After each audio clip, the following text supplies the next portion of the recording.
মিয়ানমারের ইয়াঙ্গুনে বিক্ষোভকারীদের ওপর পুলিশের হামলা, গুলিতে 2 জন নিহতের দাবি। যুক্তরাষ্ট্রে জনসন অ্যান্ড জনসনের ভ্যাকসিনের চূড়ান্ত অনুমোদন, টিকার 1 ডোজই করোনা রোধে কার্যকর।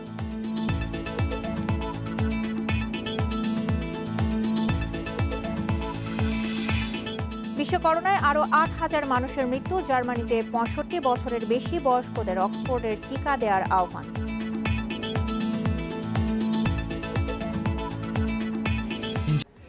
আমন্ত্রণ, আন্তর্জাতিক খবর নিয়ে আমাদের নিয়মিত আয়োজন পূর্ব পশ্চিমে। আপনাদের সাথে আছি সঞ্চারী মজিদমা। শুনছিলেন শিরোনাম, যাচ্ছি পুরো খবরে।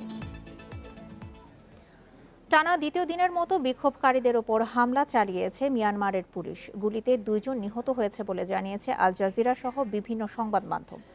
বিক্ষোভ দমাতে রাবার বুলেট, কাঁদানে গ্যাস, স্টান গ্রেনেডের পাশাপাশি পুলিশের বিরুদ্ধে সরাসরি গুলি করার অভিযোগ উঠেছে। ক্রমে সহিংস হয়ে উঠছে মিয়ানমারের সেনাবিরোধী বিক্ষোভ। টানা দ্বিতীয় দিনের মতো বিক্ষোভকারীদের লক্ষ্য করে হামলা চালিয়েছে পুলিশ। বিক্ষোভকারীদের ছত্রভঙ্গ করতে রাবার বুলেট, স্টান গ্রেনেড ও ফাঁকা গুলি ছোড়ে নিরাপত্তা বাহিনী। বিভিন্ন ফুটেজে দেখা গেছে রক্তাক্ত বেশ কয়েকজন বিক্ষোভকারীকে সরিয়ে নিয়ে যাচ্ছেন সহযোদ্ধারা। তবে রাবার বুলেট নাকি সক্রিয় গুলিতে তারা আহত হয়েছেন সে বিষয়ে নিশ্চিত তথ্য মেলেনি।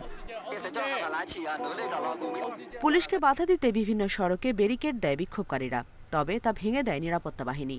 শনিবারও ইয়াঙ্গুনে পুলিশি হামলার শিকার হন গণতন্ত্রপন্থীরা। এ সময় গুলিতে আহত হন এক নারী। আটক হন 4 শতাধিক বিক্ষোভকারী।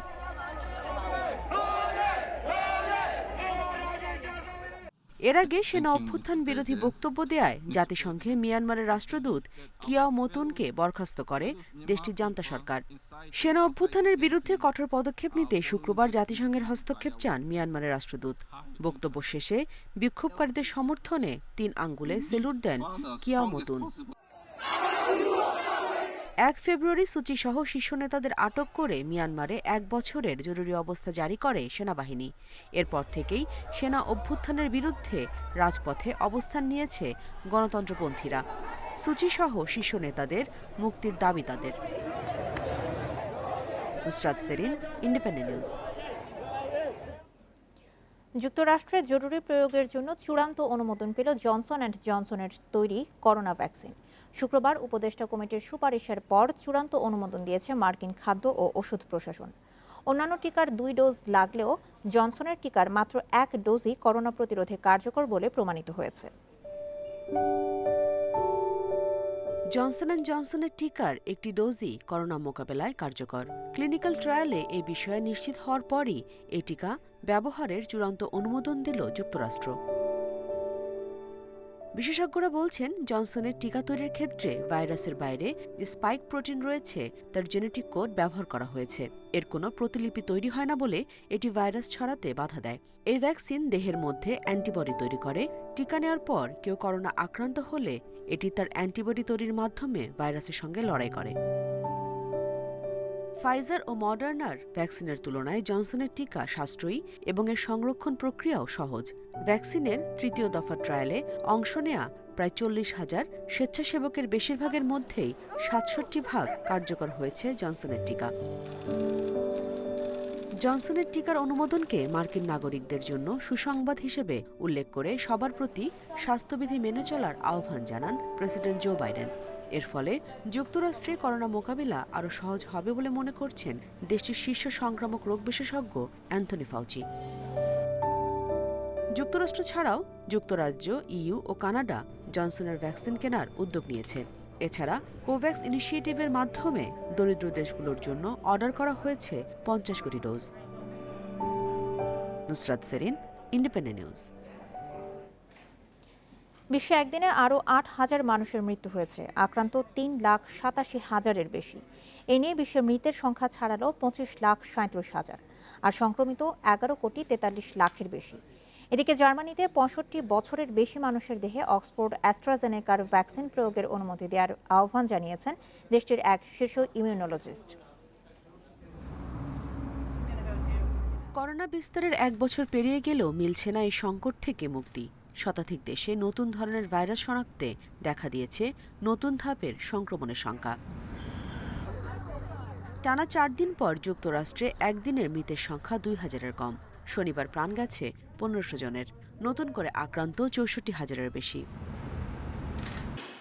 এমন পরিস্থিতিতে $1,90,000 কোটি করোনা তহবিলে অনুমোদন দিয়েছে মার্কিন কংগ্রেসের নিম্নকক্ষ। এর আওতায় প্রত্যেক আমেরিকানকে দেয়া হবে $1,400। করোনা মোকাবিলায় খরচ হবে $41,200 কোটি, আর ছোট ব্যবসার ক্ষেত্রে থাকছে $44,000 কোটি। সংক্রমণ বাড়ায় ফ্রান্সের নিজ শহরে জারি করা হয়েছে 2 সপ্তাহের লকডাউন। সে সাথে দেশজুড়ে সাপ্তাহিক ছুটির দিন থাকবে, রাত্রিকালীন কারফিউ। টিকা কর্মসূচি নিয়ে সরকারের বিরুদ্ধে দুর্নীতির অভিযোগ তুলে বিক্ষোভ হয়েছে আর্জেন্টিনায়। এদিকে জার্মানিতে 65 বছরের বেশি মানুষের দেহে অক্সফোর্ড অ্যাস্ট্রাজেনেকার ভ্যাকসিন প্রয়োগের অনুমতি দেওয়ার আহ্বান জানিয়েছেন দেশটির এক শীর্ষ ইমিউনোলজিস্ট।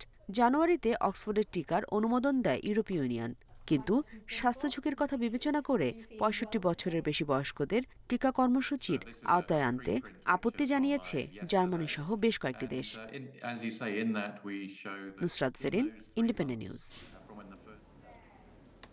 অকল্যান্ডে চলছে কোভিড লকডাউন, তবে তার প্রভাব পড়বে না বাংলাদেশ নিউজিল্যান্ড সিরিজে। আশা টাইগারদের টিম লিডার জালাল ইউনুসের। এদিকে শুরুর দিকে কোয়ারেন্টিনের সাথে মানিয়ে নিতে সমস্যা হলেও এখন আর তা হচ্ছে না জানিয়েছেন মেহেদী হাসান মিরাজ। আর দ্বিতীয় কোভিড টেস্টেও ক্রিকেটার, কোচিং স্টাফ সহ সবাই নেগেটিভ হয়েছেন। দেশ ছাড়ার আগে প্রতিপক্ষ নিউজিল্যান্ডের চেয়ে বেশি ভয় ছিল সেখানকার করোনা প্রোটোকল নিয়ে। প্রথম 3 দিন তেমনই গেছে, একেবারে ঘরবন্দি। তবে সময়ের সঙ্গে সেই ভয় কেটে গেছে। খোলা আকাশের নিচে ঘণ্টাখানেকের হাঁটা চলার সুযোগ মিলেছে। ক্রিকেটাররাও চেষ্টা করে যাচ্ছেন ফিট থাকার। সেই সঙ্গে একত্রে অনুশীলনে নামার অপেক্ষাও কমে এসেছে। আমাদের কিছু প্লেয়ারদের সাথে দেখা হয়েছে, তাদের সাথে বিভিন্ন বিষয় আলাপ করা হচ্ছে এবং বলছি কিভাবে কি এক্সপিরিয়েন্স শেয়ার করছে সবাই সবার সাথে, এবং কথা বলছি। এটাও খুব ভালো লাগার ছিল ওই সময়টা। আর অবশ্য প্র্যাকটিস শুরু হয়ে যাবে আমাদের এই আইসোলেশনের পর, আর আমরা ইনশাল্লাহ খুব শীঘ্রই মাঠে ফিরবো। মিরাজরা যখন ঘর থেকে বাইরে বের হওয়ার অপেক্ষায়, তখন শঙ্কা জাগানো খবর অকল্যান্ডের লকডাউন, যার প্রভাব অবশ্য পড়েনি ক্রাইস্টচার্চে। তবে পরিস্থিতির উপর নির্ভর করছে অনেক কিছু। নিউজিল্যান্ডে অবস্থান করছে ইংল্যান্ড নারী দল ও অস্ট্রেলিয়া। তাদের বাকি ম্যাচগুলো হবে ক্লোজ ডোরে। বাংলাদেশ নিউজিল্যান্ড সিরিজ শুরুর আগে যথেষ্ট সময় থাকায় কোনো শঙ্কা দেখছেন না বাংলাদেশ টিম লিডার জালাল ইউনুস। অকল্যান্ডের সমস্যার সাথে ওখানে লেভেল 3 এর কারণে ওখানে দুই একটা কোভিড শনাক্ত হয়েছে বলেও তারা লেভেল 2 থেকে লেভেল 3 তে নিয়ে আসছে, কিন্তু বাকি rest of the New Zealand is level 2, সুতরাং ওইটার ইম্প্যাক্ট এখানে কোনো ইম্প্যাক্ট নাই। কোয়ারেন্টিন শেষে 2 মার্চ থেকে ছোট গ্রুপে অনুশীলনের সুযোগ পাবে বাংলাদেশ। আর 9 মার্চ দলীয় প্রস্তুতি শুরু করতে পারবেন তামিম মুশফিকরা। Mazharul Islam, independent news.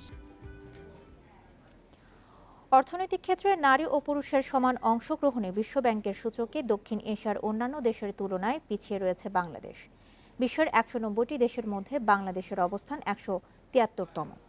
সম্প্রতি বিশ্বব্যাংকের এক প্রতিবেদনে উঠে এসেছে এই তথ্য।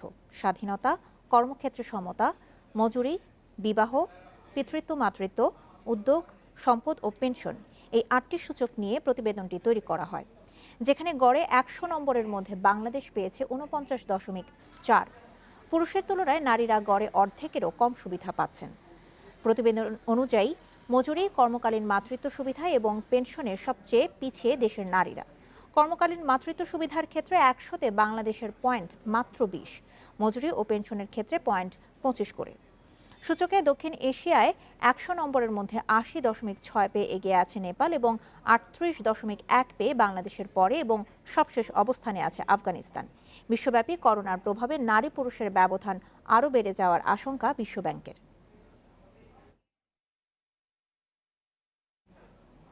মেক্সিকোর পশ্চিমাঞ্চলে অজ্ঞাত বন্দুকধারীর হামলায় 11 জন নিহত হয়েছে। এক নারী সহ আহত হয়েছে 2 জন। শনিবার হালিস্কো রাজ্যে এই হামলা হয়। স্থানীয় কর্তৃপক্ষ জানিয়েছে একটি ট্রাক থেকে এলোপাতাড়ি গুলি চালায় অজ্ঞাত এক ব্যক্তি। গুয়াদালাহারার তোনালা উপশহরে একটি বাড়ির বাইরে 10 জনকে মৃত অবস্থায় পাওয়া যায়, আর ভেতরে আরেকজন পুরুষের মরদেহ পাওয়া গেছে। এর আগে ডিসেম্বরে হালিস্কোতে গুলিতে নিহত হন সাবেক গভর্নর। মঙ্গল গ্রহ থেকে অডিও ও ছবির পর এবার 360 ডিগ্রি প্যানোরামা ছবি পাঠালো পার্সিভিয়ারেন্স। নাসা জানিয়েছে এই রোভারে রয়েছে 25টি ক্যামেরা ও 2টি মাইক্রোফোন। 142টি আলাদা ছবির সমন্বয়ে তৈরি হয়েছে এই প্যানোরামা ভিউ। তবে এসব ছবি তুলতে ব্যবহার করা হয়েছে অনেক পুরনো প্রযুক্তি। প্রায় 47 কোটি মাইল পাড়ি দিয়ে 18 ফেব্রুয়ারি লাল গ্রহে নামে পার্সিভিয়ারেন্স। 22 ফেব্রুয়ারি প্রথম প্রকাশ হয় সেখানকার শব্দ। সবশেষ 130 ডিগ্রি প্যানোরামা ছবি পাঠালো রোভারটির মাস্ট ক্যামেরা। এতে অবতরণের সময় শেষ 3 মিনিট 25 সেকেন্ডের ভিডিও ফুটেজও রয়েছে। রোভারে 25টি ক্যামেরা ও 2টি মাইক্রোফোন আছে। 142টি ছবির সমন্বয়ে তৈরি হয়েছে প্যানোরামা ছবিটি। রোভারটির মস্তিষ্কের কাজ করে কম্পিউটার। এর মডিউলকে বলা হয় rover computer element RCE। পার্সিভিয়ারেন্সের RCE 2টি, এর কারণ একটি বিকল হলে কাজ চালিয়ে যেতে সক্রিয় হবে অন্যটি। তবে রোভারের এই মস্তিষ্ক বেশ পুরনো প্রযুক্তির। চলে 256 megabyte RAM, 2 gigabyte data storage আর 200 মেগাহার্টজ প্রসেসরে। মহাকাশ ও মঙ্গল পৃষ্ঠে তীব্র বিকিরণ সহ্য করতে কম্পিউটারে থাকে বিশেষ মেমোরি। আর পার্সিভিয়ারেন্স বহন করছে ইনার্শিয়াল মেজারমেন্ট ইউনিট IMU। এটি ভার্টিক্যাল, হরাইজন্টাল ও সাইড টু সাইড চলাচলের মাধ্যমে সব দিকের ছবি তুলতে পারে, সংগ্রহ করতে পারে নমুনাও। সায়রা খান, ইন্ডিপেন্ডেন্ট নিউজ। বাতিল হওয়া ব্যানার পোস্টার দিয়ে তৈরি শিল্পকর্মের প্রদর্শনীর আয়োজন করা হয়েছে জর্ডানে। শিল্পীদের আশা এর মাধ্যমে সবার কাছে পৌঁছানো যাবে পরিবেশ রক্ষার বার্তা। পরিত্যক্ত বস্তু থেকে শিল্পকর্ম তৈরির ধারণা জনপ্রিয়তা পাচ্ছে বিভিন্ন দেশে। এবার এমন সব শিল্পকর্ম নিয়ে প্রদর্শনীর আয়োজন হলো জর্ডানে। প্রদর্শনীতে স্থান পাওয়া শিল্পকর্মগুলো তৈরি হয়েছে বাতিল হওয়া ব্যানার ও পোস্টার দিয়ে। এর মধ্যে রয়েছে চিত্রকর্ম, ভাস্কর্য, এমনকি তৈরি হয়েছে মাস্ক, জামাও। একজন চিত্রশিল্পী ও পরিবেশ কর্মী হিসেবে আমি পরিবেশ এবং শিল্পের বিষয় নিয়ে আগ্রহী। তাই আমি পার্লামেন্ট নির্বাচনের ব্যানারগুলোকে শিল্পে রূপান্তর করার পরিকল্পনা নিয়েছি। 2020 সালে জর্ডানের পার্লামেন্ট নির্বাচনের বাতিলের জন্য শিল্পীরা তাদের বার্তা রাজনীতিবিদদের কাছে পৌঁছাতে তৈরি করেছিলেন ব্যানার ও পোস্টার। সেই পোস্টারগুলোই নষ্ট করার বদলে তা দিয়ে বিভিন্ন শিল্পকর্ম তৈরি করেছেন শিল্পীরা। সায়রা খান, ইন্ডিপেন্ডেন্ট নিউজ। পূর্ব পশ্চিম শেষ করার আগে শিরোনামগুলো জানাচ্ছি আরেকবার। মিয়ানমারের ইয়াঙ্গুনে বিক্ষোভকারীদের ওপর পুলিশের হামলা, গুলিতে 2 জন নিহতের দাবি।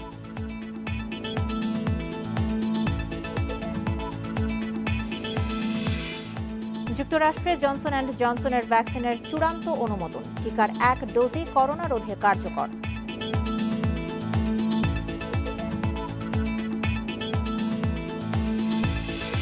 বিশ্বে করোনায় আরও 8,000 মানুষের মৃত্যু। জার্মানিতে 65 বছরের বেশি বয়স্কদের অক্সফোর্ডের টিকা দেওয়ার আহ্বান।